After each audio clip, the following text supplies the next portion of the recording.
BRS కు ఓటేస్తే అది మోరిలో వేసినట్టే అని ఆరోపించారు ఎంపీ ఈటెల రాజేందర్.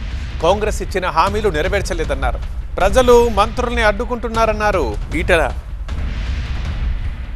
ఒకవేళ అధికారం లేకపోయినా ప్రజలకు సమస్యలు ఉంటే పట్టించుకొని పాత పరిచయాలను ఫోన్ అని చేయాలి, లేకపోతే కనీసం మాట్లాడాలి, లేకపోతే ఉద్యమకారులకు ఉద్యమాలు చేయాలి.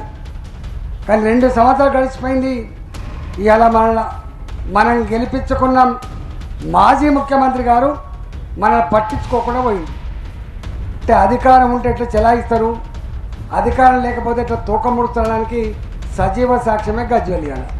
అయితే నేను ఒక మాట అంటున్నా, భాస్కర్ ఒక మాట చెప్పిండు, 1.5 కిలోమీటర్ రింగ్ రోడ్డు పూర్తి కాలే, అది అయితలేదు అని.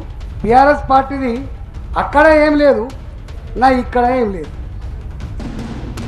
మరి ఓటేసి ఖరాబ్ చేసుకుందామా, ఓటు మనకేసుకుందామా, ఎవరికి వేసుకుందామని మీరు డిసైడ్ చేసుకోండి.